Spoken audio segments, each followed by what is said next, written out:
I am making a Smash-like fighting game, but it is played from a top-down perspective. In every fighting game, the different moves are the most important part, so today we're expanding the move list with more abilities and some crazy ones at the end. Just like the last videos, I would love to see some interesting discussion in the comments to help me design these attacks and others. I'm working really hard to implement your ideas and showing it in the video, so hit subscribe, drop a comment, maybe I will use your ideas next.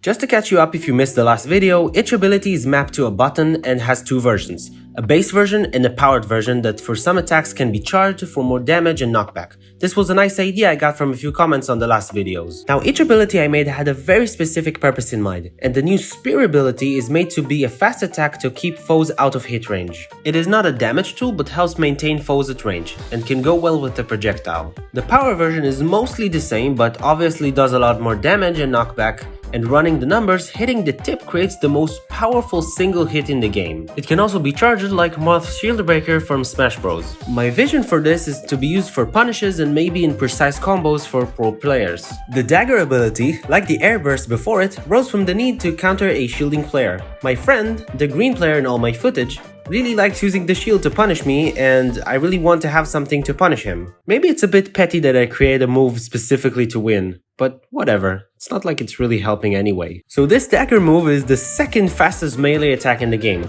just slower than the regular jab. However, it has a very unique property of the shield push. Using this attack on a shield pushes back the other player, making it really hard to punish. It also has 3 hits and does more damage than the regular jab. The power version for now is a stronger version of this idea, but if you have a good idea for a dagger/knife power I would use, I would love to see a comment. Now we're getting to the weirder territory. The Absorber was created to expand on the projectile ability from the first set of abilities, and the different level designs I made afterwards. So this shot is very similar to the original but bounces off walls. It does basically no damage when hitting up front, but gains damage on every bounce. It also absorbs the properties of the walls it hits. So an electric wall will result in an electric projectile, a spiky wall in a spiky projectile, and so on.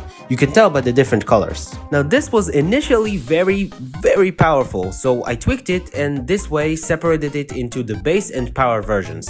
The base version is small and fast. It can absorb at most 2 times and keeps bouncing afterwards. The power version is bigger and slower but can absorb infinitely. Both versions, however, will lose speed on each bounce to prevent too much chaos. The last ability, and the craziest one, was created from a weird evolution of ideas. My friend first suggested an ability to reverse a player's speed. Now this was not an instant approval for me because I wanted to add some more practicality to this idea. We ended up on a ray projectile that covers a large, thin area instantly. It is very precise but does a few things. It reverses opponent's velocity, making it a good surprise kill moves on slip-ups. It also paralyzes the opponent for a second by reducing speed, dashing, and acceleration. The power version is larger and slower, lasting longer and sending the player into an uncontrollable spin. This is nice to confuse people, and saying I did not lose in the stupidest ways because of this would be a lie.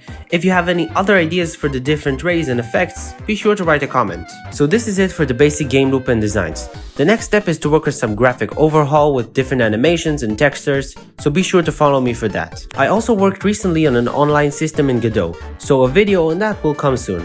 Hope you liked the longer, more design focused video. Be sure to subscribe and stay tuned. Bye!